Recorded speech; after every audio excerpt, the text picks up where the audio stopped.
مرحبا أهلا النوادي. بسم الله الرحمن الرحيم. قال المصنف رحمه الله تعالى بعلومه وعلوم في الدارين آمين. Sunanul Ghusli, sunnah-sunnah di dalam mandi.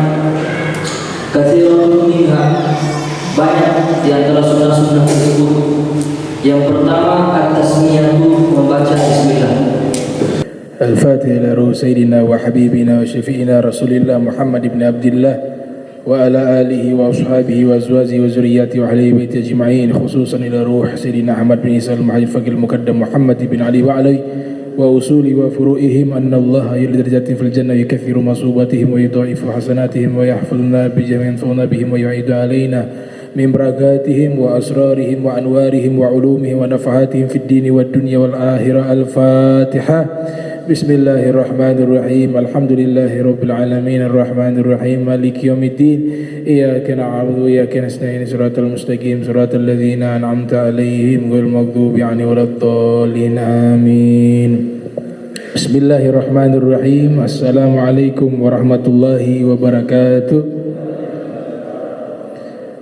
الحمد لله الذي هدانا لهذا وما كنا لنهتدي لولا أن هدانا الله. ثم الصلاة والسلام على رسول الله سيدنا محمد بن عبد الله وعلى آله وصحبه ومن والاه. أما بعد، سبحانك لا علم لنا إلا ما علمتنا إنك أنت العليم الحكيم. ربي اشرح لي صدري ويسر لي أمري واحلل عقدة من لساني يفقهوا قولي وسدد لساني واهد قلبي بحق سيدنا محمد صلى الله عليه وسلم. يا من هو في علوه كائن، يا من هو في فعل حميد، يا من هو في مجد متين. اللهم أكرمنا بنور الفهم وأخرجنا من ظلمات الوهم وارزقنا فهم النبيين وحفظ المرسلين وإلهام الملائكة المقربين. ربنا زدنا علما وفهما وعقلا يا أكرم الأكرمين بحق سيدنا محمد خاتم الأنبياء والمرسلين. يا رحمن يا رحيم. وصلى الله على سيدنا محمد وعلى آله وصحبه وبارك وسلم. الحمد لله رب العالمين. Alhamdulillah, puji syukur kehadirat Allah atas seluruh limpahan nikmat dan karunia-Nya. Tak lupa senantiasa kita curahkan salawat dan salam kepada Nabi kita tercinta Sayyiduna wa Maulana Muhammad sallallahu alaihi wasallam beserta segenap keluarga beliau, sahabatnya dan umatnya. Qala mu'allif rahimahumullah, sunanul ghusli kathiratun minha. Bab tentang sunanul ghusli, sunnah-sunnah mandi, baik mandi sunnah atau mandi wajib. Nah, sunan ini bentuk dari kata mufrad sunnah. Kalau sunnah itu satu, kalau sunan artinya banyak sunnah, bentuk jamaknya sunnah kalau diterjemahkan. Kemudian kata al-ghusli, kalau dibaca ghusli itu bukan mandi, artinya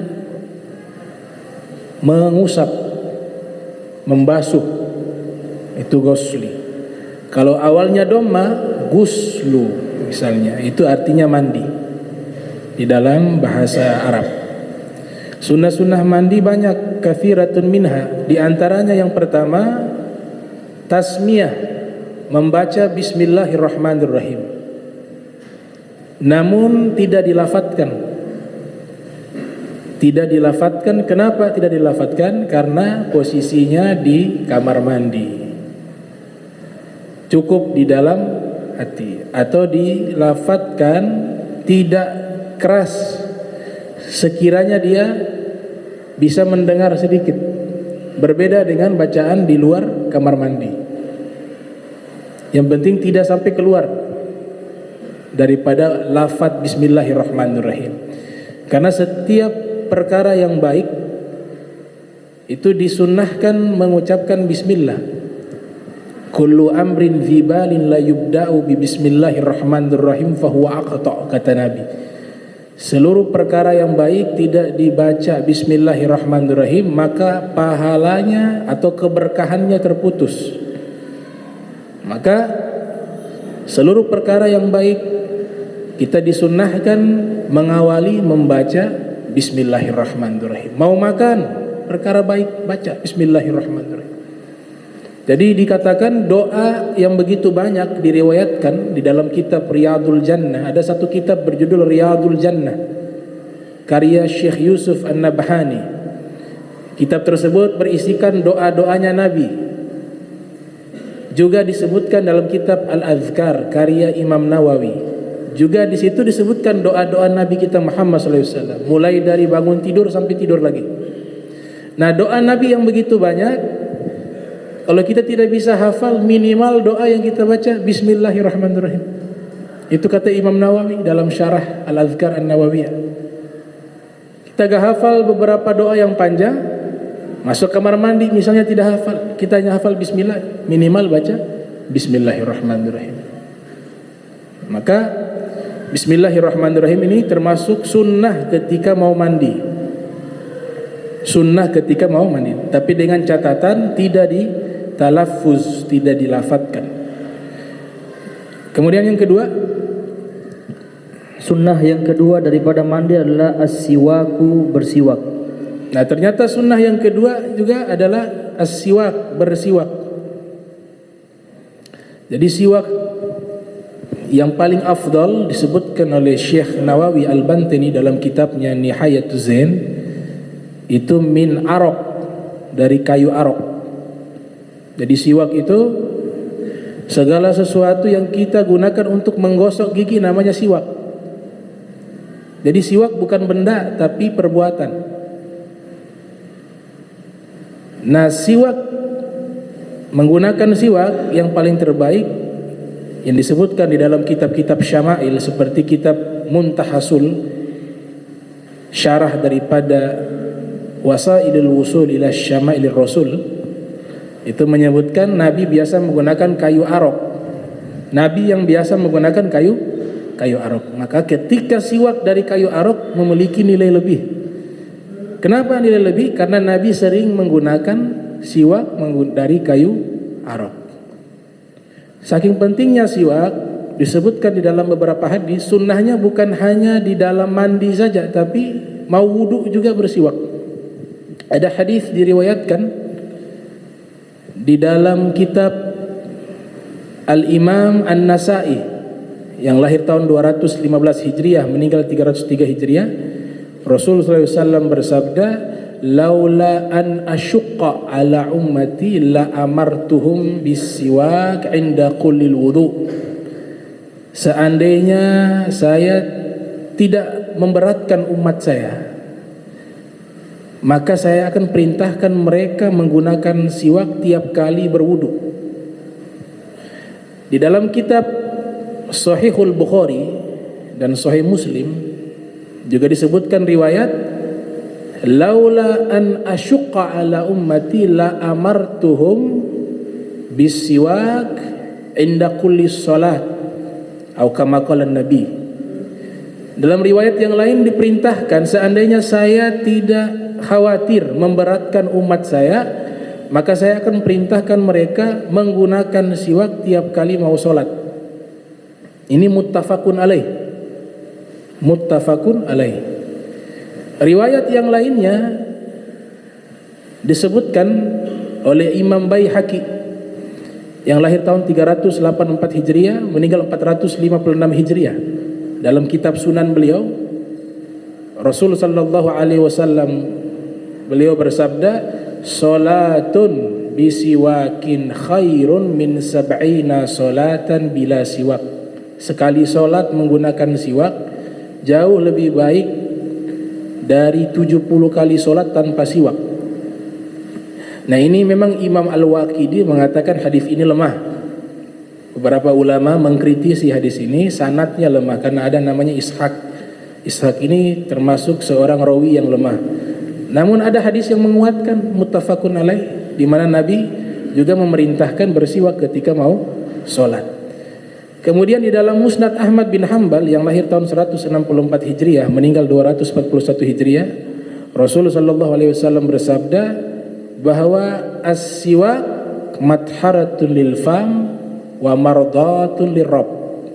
Bersiwak itu mensucikan dan membersihkan mulut dan mendatangkan keridhaan Rabb. pencipta Allah Subhanahu wa taala. Artinya perkara yang sangat dianjurkan. Di dalam kitab Talbisu Iblis karya Ibnu Zawzi Al-Bughdadi yang lahir tahun 510 Hijriah meninggal 597 Hijriah mengatakan ada kalanya siwak ini sering hilang karena memang tidak disukai oleh jin, tidak disukai oleh syaitan. Karena ketika kita melakukan amal baik dengan siwak itu, Allah lipat gandakan pahalanya. Sehingga sebagian ulama mengusulkan siwak yang ia gunakan jangan satu. Kalau satu kan sering hilang. Makanya beberapa ulama mereka siwaknya ada di saku. Saku yang pertama ada siwak, saku yang kedua ada siwak, saku yang ketiga ada siwak. Di dalam tas ada siwak. Kenapa demikian? Kalau hilang satu masih ada lagi. Saking mereka menjaga fadail, keutamaan bersiwak, mereka letakkan siwak dengan jumlah yang banyak. Dalam kamar ada siwak, dalam kamar mandi ada siwak. Itu sampai satu ulama itu jubahnya penuh dengan siwak. Dipikir jualan padahal tidak, saya mau mengamalkan ini siwak. Kenapa begitu banyak? Takut hilang. Kalau satu buah hilang ya sudah habis. Tapi kalau banyak satu hilang masih ada satu. Dan juga membuat setan putus asa. Wah, saya mau hilangkan satu ternyata banyak ini. Akhirnya dia mundur. Nah, itu sebagian para ulama mereka mengamalkan siwak seperti itu. Artinya fadail, punya keutamaan. Kemudian sunnah yang ketiga. Sunnah yang ketiga al-qiyamu, mandi dalam keadaan berdiri. Ya, mandi dalam keadaan berdiri sunnahnya. Terus yang keempat. Yang keempat sunnah daripada mandi istiqbalul kiblati, mandi menghadap kiblat. Mandi menghadap kiblat. Itu yang keempat. Ada satu kitab berjudul Manaqib Sayyidah Fatimah Zahra. Nama kitabnya tidak salah seperti itu. Jadi isinya biografi Sayyidah Fatimah Zahra, putrinya Rasulullah SAW. Ada punya saya satu jilid.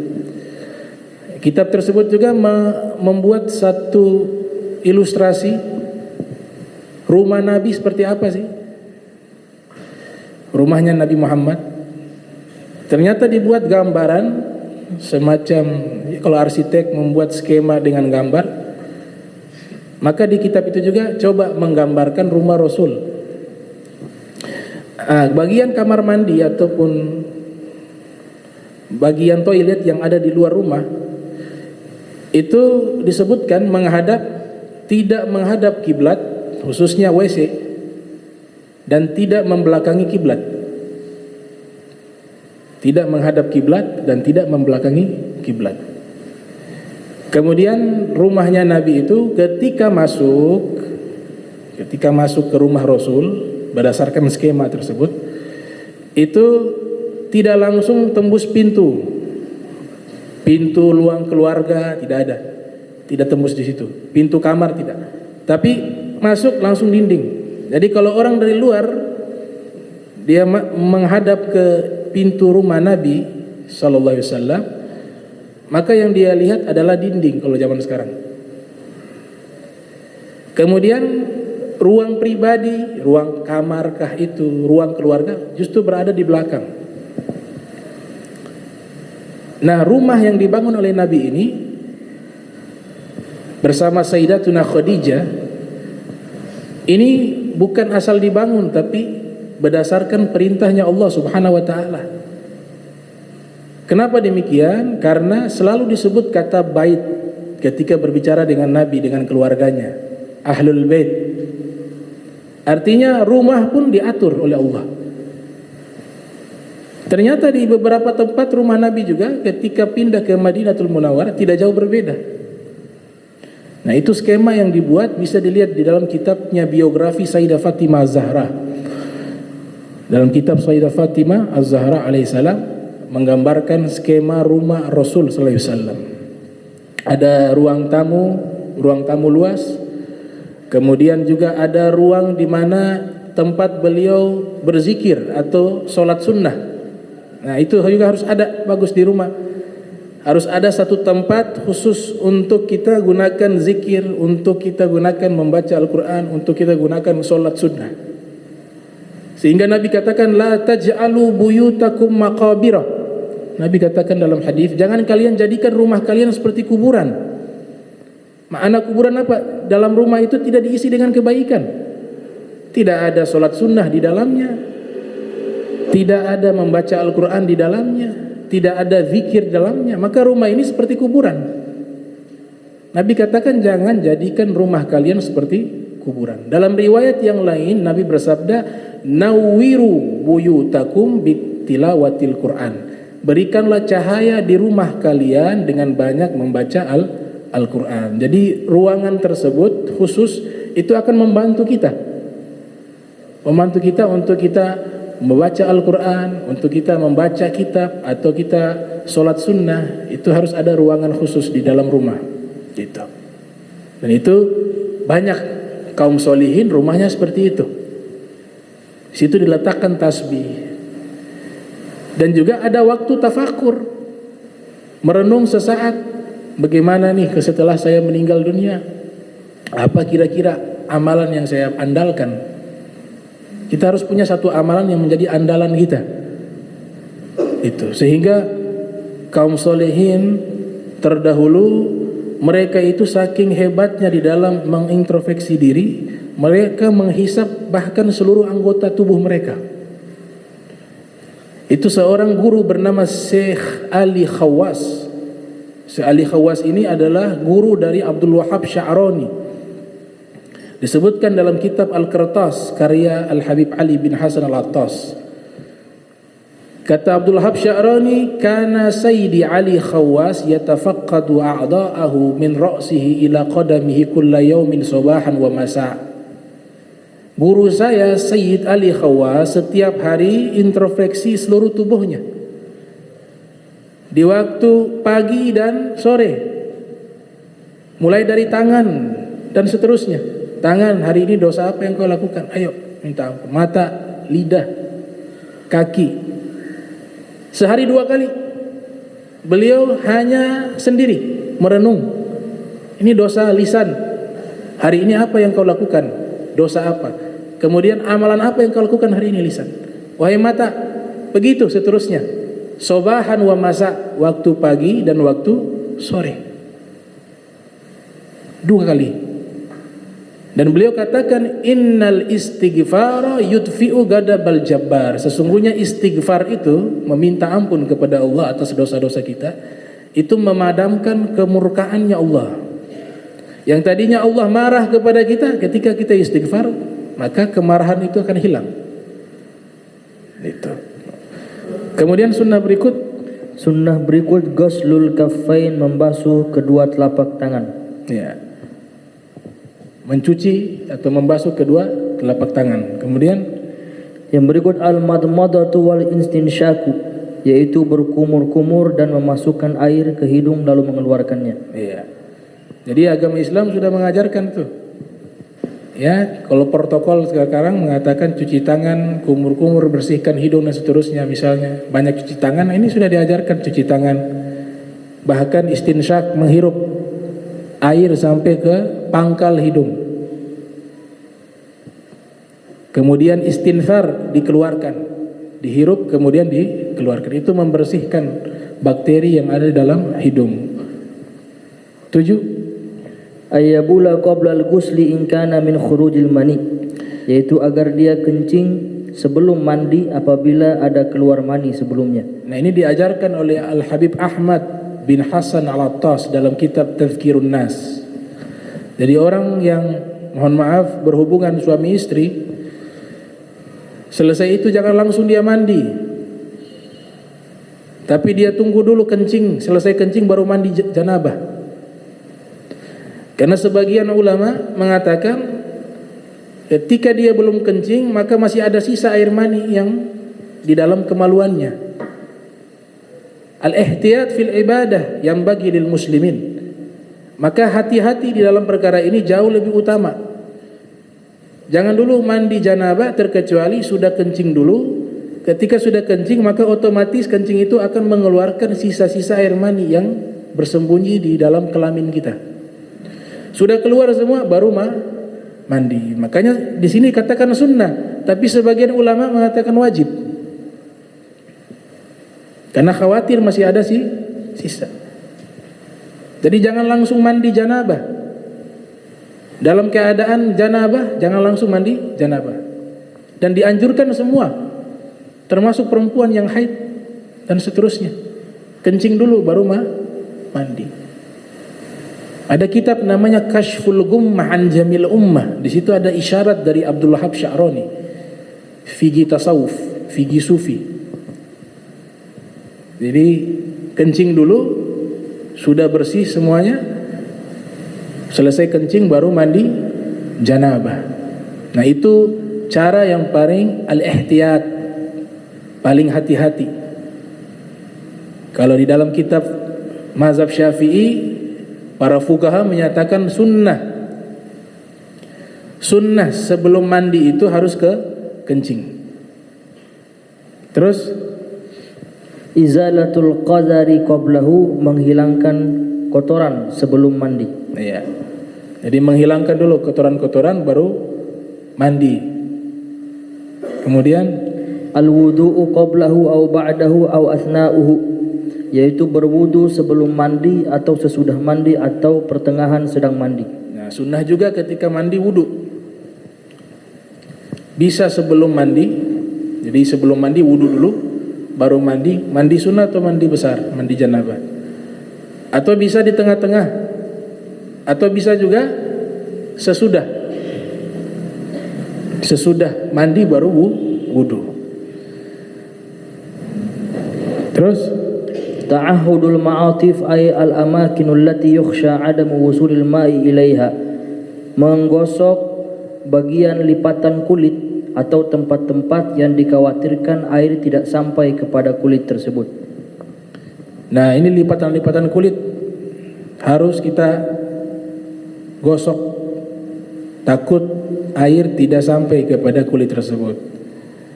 Mohon maaf, di bagian pantat juga itu juga harus disiram. Posisi duduk baru disiram.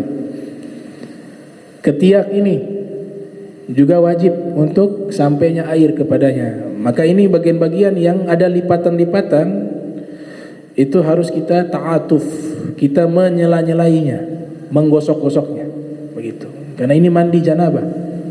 Apalagi mandi janabah, kalau mandi sunnah tidak terlalu ditekankan masalah itu. Tapi kalau mandi janabah, wah itu hukumnya harus, wajib. Kemudian bagian tai mata, muk wal lihab, namanya muk wal lihaz. Ini namanya muk, ini namanya lihaz. Ibnu Hajar Al-Haytami dalam kitab Minhajul Qawi mengatakan bagian ini juga harus diperhatikan. Bersihkan dulu ini kotoran mata baru mandi. Atau wudu. Wudu juga demikian, ini dibersihkan dulu baru wudu. Kenapa? Karena kalau ada kotoran yang menempel di sini, otomatis air tidak sampai ke bagian ini. Sedangkan ini adalah perkara yang wajib sampainya air.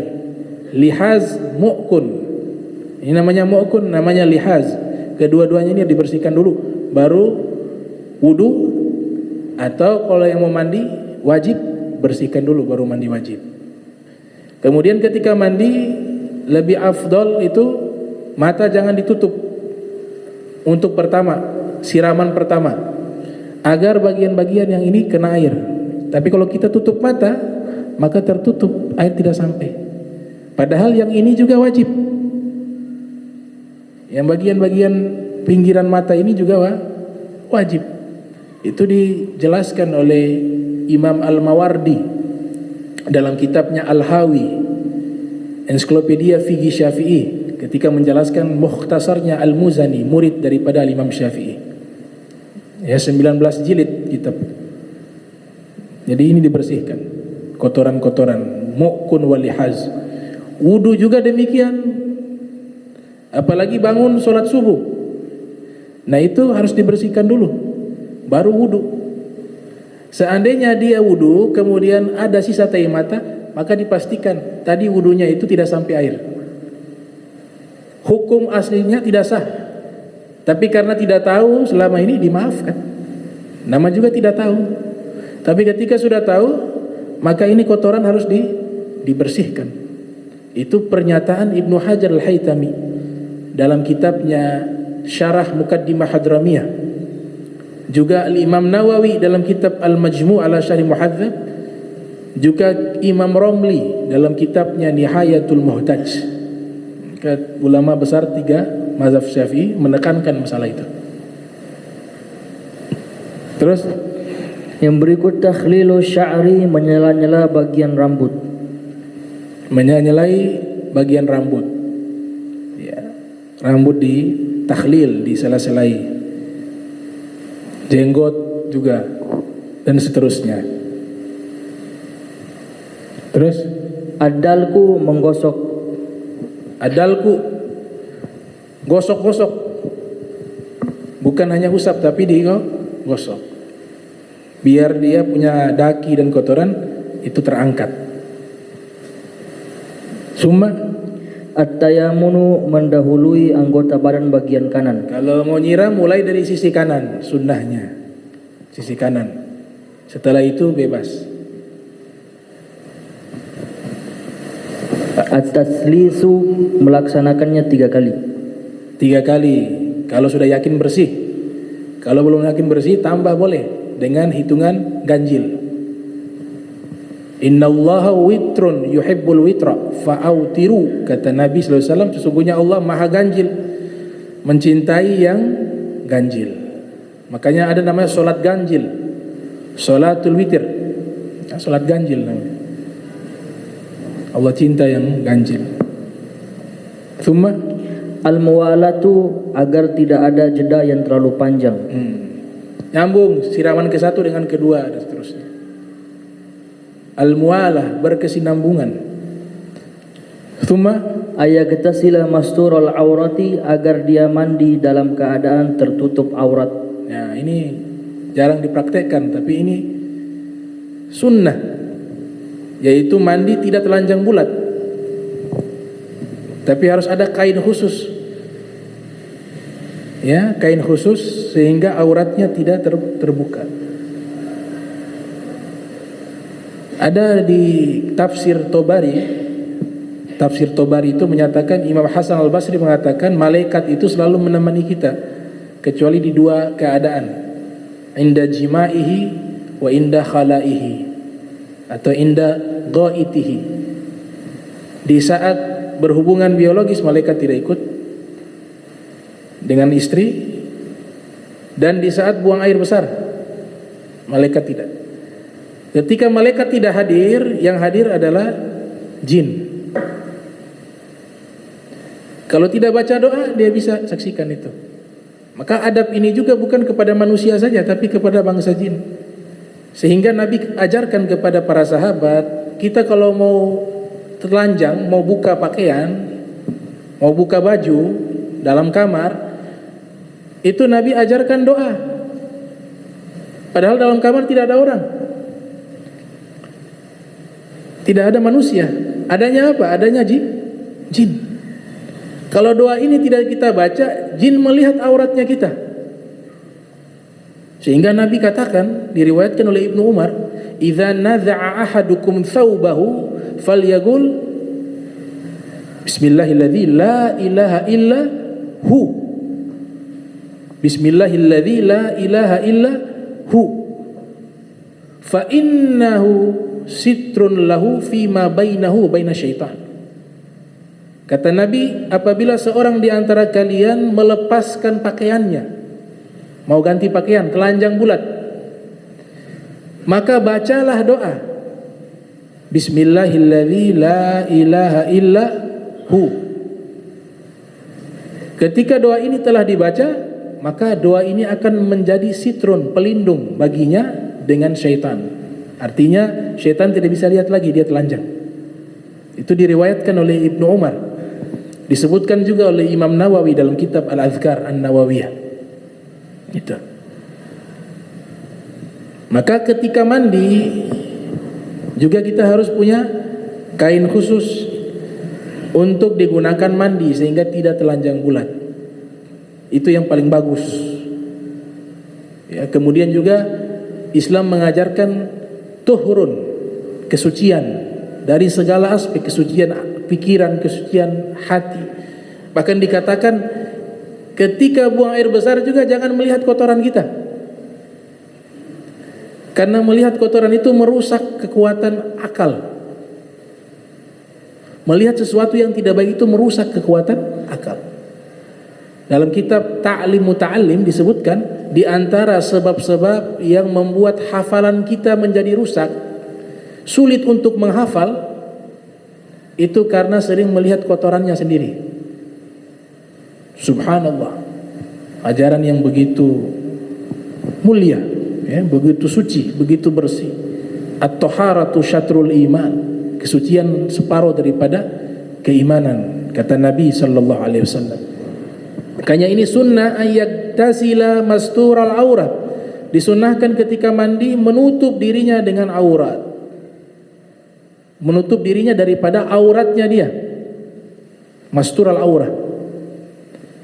Terus yang ke-17, an la yanqusa ma'uhu an so', agar dia mandi airnya tidak kurang daripada 1 sok. Nah, ketika mandi tidak boleh air kurang dari 1 sok. 1 sok itu 1 gelas kurang ini sedikit. Sedikit sekali, harus lebih dari itu. Kalau 1 gelas itu penuh, sekiranya dia kira-kirakan bisa untuk dia mengusap seluruh tubuhnya, seandainya ada lebih besar lagi, maka itu boleh. Tapi kurang dari 1 sok itu, maka tidak boleh digunakan. Kenapa tidak boleh digunakan? Karena pasti tidak bisa membersihkan secara sempurna. Kita bersuci pakai air. 18, Ayagtasila fi mahallin la yanaluhu fihi rasyas, agar dia mandi di tempat yang tidak terjadi percikan air. ya. Jadi mandi di tempat yang tidak memunculkan percikan air. Apalagi di kamar mandi yang biasa digunakan kencing juga. Mandi harus cari posisi yang jauh daripada tempat biasa kencing, sehingga tidak ada percikan yang mengenai tubuhnya. Karena dalam masalah mandi juga bukan hanya bersih tapi harus suci. Dalam Islam itu bukan bersih saja, kalau bersih tidak cukup. Bersih dan suci. Bersih belum tentu suci. Sudah bersih mandi tapi kasihan ada percikan kencing yang kena, maka dia tidak suci. Atau dia mandi dengan air yang tidak memenuhi syarat. Itu pembahasan air pernah saya bahas. Harus air mutlak. Air sudah tercampur dengan benda yang suci, merubah zatnya, minyak wangi atau zat yang merubah air, kecuali yang PAM. PAM itu kan pakai obat. Airnya pakai obat. Makanya rasanya kadang-kadang bukan rasa air. Nah, ulama kontemporer seperti Dr. Saif Asri mengatakan dalam perkara ini dimaafkan. Dalam perkara ini dimaafkan. Boleh digunakan wudu, boleh digunakan mandi. Mandi wajib juga boleh. Tapi kalau minyak wangi, dia mau mandi air kurang dari 2 kula atau 2 kula airnya, kemudian dia tuangkan itu wangi-wangian, maka air ini berubah, baunya minyak wangi, rasanya sudah bukan rasa air. Warnanya juga misalnya sudah berubah, ataupun warnanya tidak berubah, tapi rasa baunya sudah berubah. Dia mandi janabah, tidak sah. Bersih pada waktu itu, bersih, tidak najis, bersih. Tapi airnya tidak bisa mengangkat hadas besar. Maka inilah contoh bersih itu belum tentu suci. Tapi ketika suci sudah pasti bersih. Itu suci sudah pasti bersih. Dan ini dibahas juga dalam masalah mencuci pakaian. Tidak boleh ya dicampur adukkan. Ini di luar mesin cuci. Mesin cuci pembahasan beda lagi, dan sudah dibahas oleh ulama. Cara mencuci pakaian secara syar'i ada dibahas. Kalau cuci pakaian yang biasa campur dengan kotoran bayi, punya bayi berak di situ, kencing di situ. Kalau bayi perempuan tidak ada mukhaffafah, mutawassithah semua. Bayi laki-laki najisnya mukhaffafah, najis ringan. Bayi perempuan tidak ada ringan, semuanya berat. dan pertengahan, mutawasitoh, bukan berat, mutawasitoh, pertengahan. Kalau berat namanya mughalladha, anjing sama babi. Kotoran pakaiannya, kencingnya kita cuci sekaligus dengan pakaian kita. Air di ember sedikit, kurang dari 2 kula. Maka pakaian kita nanti kalau sudah cuci kita keringkan, hatta pakai sabun, hukumnya tidak suci. Hukumnya tidak suci, walaupun bersih, pakai pewangi. Kenapa demikian? Yang pertama, airnya kurang dari 2 kula, 1 ember. Yang kedua, campur dengan najis.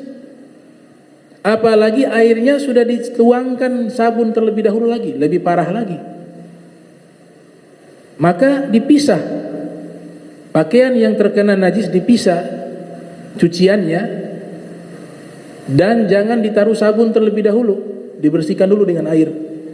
Sudah bersih semua baru pakai sabun. Kenapa demikian? Kalau kita pakai sabun maka airnya sudah menjadi air yang suci tapi tidak bisa mensucikan, sudah tercampur.